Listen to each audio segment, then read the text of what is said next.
Hi friends, ഇന്നത്തെ recipe നല്ല നാടൻ സ്റ്റൈൽ കിടിലൻ ചിക്കൻ റോസ്റ്റാണ്. ഒരു രക്ഷയില്ല കേട്ടോ, പൊളിയായിട്ടാണ്. അപ്പോൾ ഈ ചിക്കൻ റോസ്റ്റ് എങ്ങനെയാണ് ഉണ്ടാക്കാമെന്ന് നമുക്ക് നോക്കാം.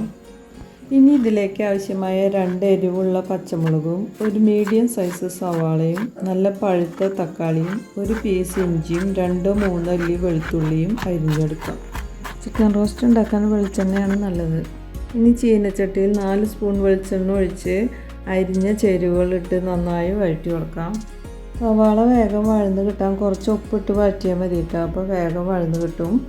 ഈ തക്കാളി ഇട്ട് നന്നായി വഴന്ന് വരുമ്പോൾ നമുക്ക് പൊടികൾ ചേർക്കാം. ഓരോ സ്പൂൺ മഞ്ഞൾപ്പൊടി, മുളക് പൊടി, കാശ്മീരി പൊടി, കുരുമുളക് പൊടി ഇതെല്ലാം ഇട്ട് നന്നായിട്ട് വഴറ്റി പച്ചമണം മാറുന്നത് വരെ നമുക്ക് ഇളക്കി കൊടുക്കാം. ഇനി കഴുകി വെച്ച 650 ഗ്രാം ചിക്കൻ ഇതിലിട്ട് കൊടുത്ത് നന്നായി ഇളക്കി കൊടുക്കാം. മീഡിയം സിമ്മിലിട്ട് നമുക്ക് മൂടി വെച്ച് വേവിക്കാം. ഇതിൽ തന്നെ വേവാനുള്ള വെള്ളം ഉള്ളതുകൊണ്ട് നമുക്ക് വേറെ വെള്ളം ഒഴിച്ചു കൊടുക്കേണ്ടത് ആവശ്യമില്ല കേട്ടോ. ഇനി നമുക്കിതിലേക്ക് ഒരു സ്പൂൺ ചിക്കൻ മസാല ഇട്ട് കൊടുക്കാം. അതിനുശേഷം നന്നായി ഇളക്കി കൊടുത്ത് നമുക്ക് ഒന്നുകൂടി മൂടി വെച്ച് ഒന്ന് വറ്റിച്ചെടുക്കാം. ഇതാ ഇവിടെ നാടൻ സ്റ്റൈൽ ചിക്കൻ റോസ്റ്റ് റെഡി ആയിട്ടുണ്ട്. അതിൽ പാകത്തിന് ഉപ്പുണ്ടോ എന്നൊക്കെ നോക്കി ആവശ്യത്തിന് കറിവേപ്പിലൊക്കെ ഇട്ട് കൊടുത്ത് നമുക്കൊന്നുകൂടെ ഇളക്കി കൊടുത്ത് വാങ്ങി വയ്ക്കാം.